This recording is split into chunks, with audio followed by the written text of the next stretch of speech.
guys, welcome back to Kirshner Farmstead. If you're new here, my name is Kirsty, and today we are going to be making a 14 grain bread.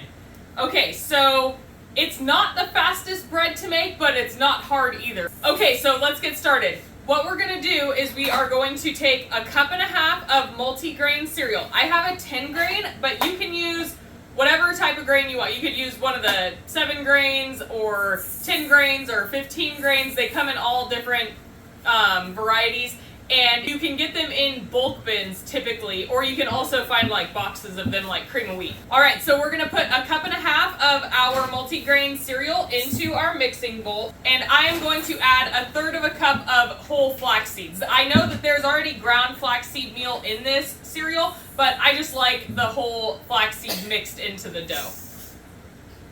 And then we are going to pour 2.5 cups of boiling water into our cereal and mix it up a little bit. Colt wanted to say hi. Okay, so we're going to add 2.5 cups of boiling water into our cereal, and then we are going to add, we're gonna mix it up just a little bit, and then we're gonna add in 4 tablespoons of butter. It's important to add the butter right now so that it melts in with the cereal grains. If you guys like hot cereal, oh man, this smells so good when it is heating up. Okay, so now we are going to let this stand for 20 minutes until the water is almost completely cooled off. It has to be around or under 100 degrees so that it does not kill our yeast, okay? All right, we'll be back.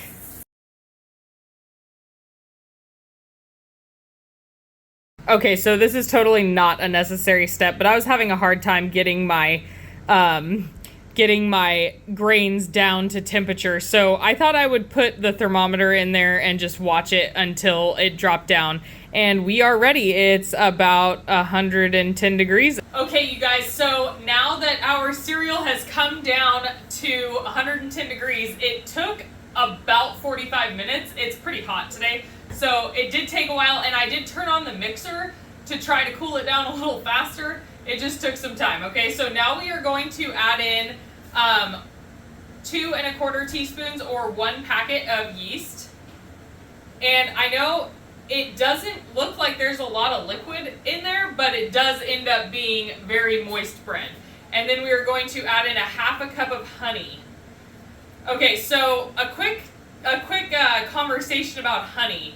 When I was taking my beekeeping class through Michigan State, I learned that honey is one of the top 3 cut ingredients in the on supermarket shelves. Okay, so the majority of honey that is actually sold is largely cut with corn syrup. So if you can, I would definitely suggest that you try to find a local beekeeper where you can buy real honey, because otherwise, if you're going to a grocery store to buy it, you're most likely just buying corn syrup, unfortunately. And on top of it, if you can find local honey, then you will also help your allergies if you have seasonal allergies, which Justin definitely does, and the boys do too. Okay, so now we are going to turn this on for just a second, and we are going to incorporate in the yeast, and then we're going to let it sit for 5 more minutes while it activates.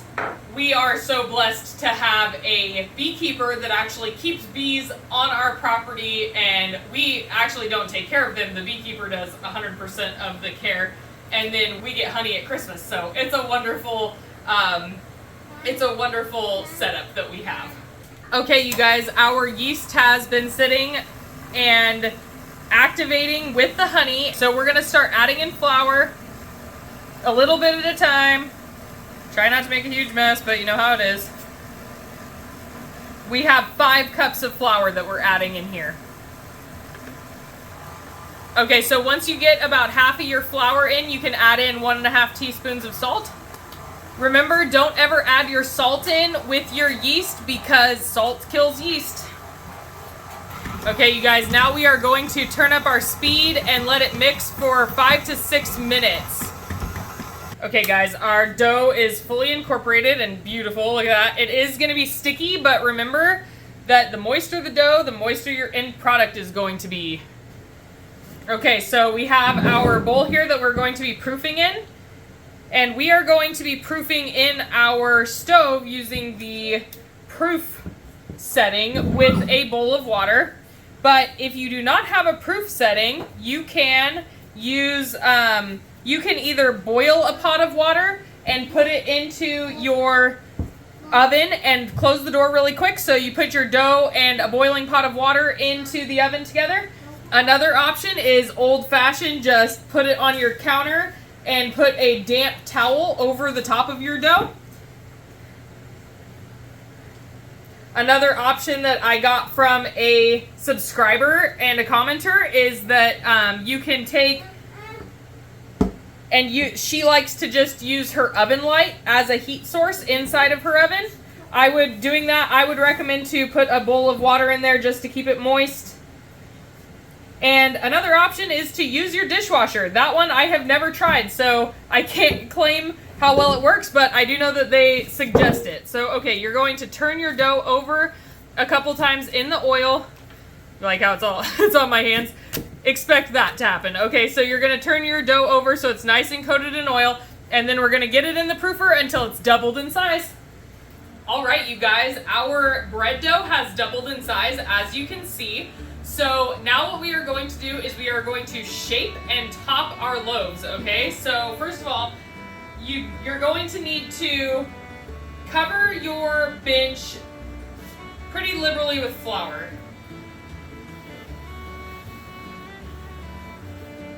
And we're going to turn it out.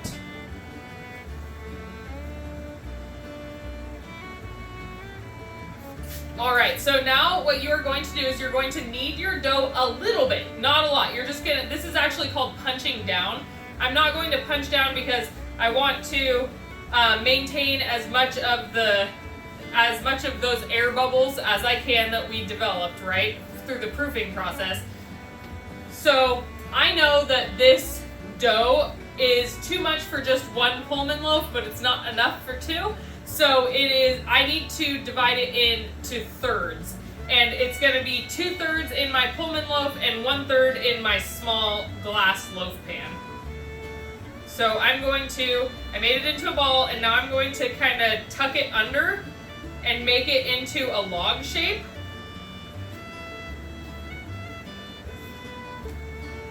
If you want to get really technical and weigh this, you can. I don't. I just kind of eyeball it.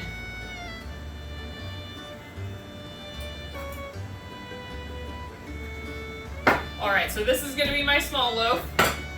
I will actually get that one done first. Okay, so now, again, we're going to make it into a ball, and I'm tucking it in like this and into itself, okay? And then this is the top, okay? And then we're going to take it and tuck, and tuck, and tuck. As you're doing that, you're going to roll it into a loaf shape. Now this is going to rise a lot in the oven in this little loaf pan.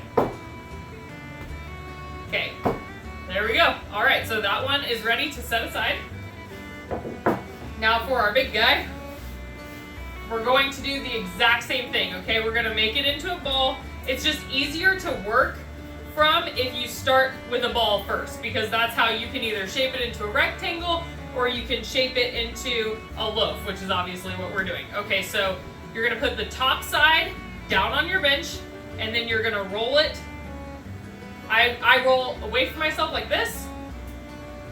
I'm gonna roll and roll, and you're kind of pinching and pushing as you're going, okay? Now if you need more flour, put down more flour. That's why your little bowl's there. Don't be afraid to get flour everywhere, because it's going to happen anyway, alright?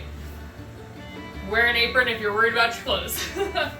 Okay, so now we are going to roll it out into a loaf shape until it is the length of our pan, which it almost is.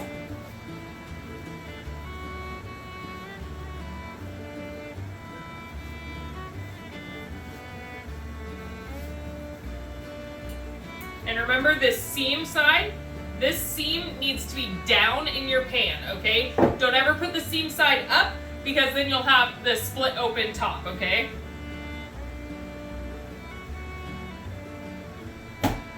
All right, that is in there. And now we are going to take our little bowl of egg wash. We're not going to clean up the table just yet. We're going to take our little bowl of egg wash and we are going to brush the tops of both of our loaves, and then we're going to top them. And we have several toppings here. You can use pretty much whatever you want. I forgot to mention, when you start shaping your dough, right before you start shaping your dough, you need to turn on your oven to 350 degrees, okay? All right, now we are going to top them. I start with the biggest seeds first. I'm going to use pumpkin seeds. I made sure to wash my hands so that I didn't get dough into my jars of seeds. All right, next we're going to do sunflower seeds.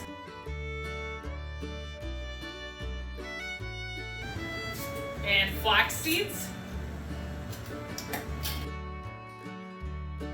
If you are a multi-grain bread lover, you will definitely love these loaves of bread. Okay, now sesame seeds. And finally, the last one is going to be poppy seeds. Okay, so now we are going to set these aside, get our bench cleaned up, and then we are going to let them rise for about 15 minutes while the oven preheats, and then we will be back when these beauties are done. Okay, you guys, so our small loaf took 30 minutes and our bigger loaf took 45 minutes.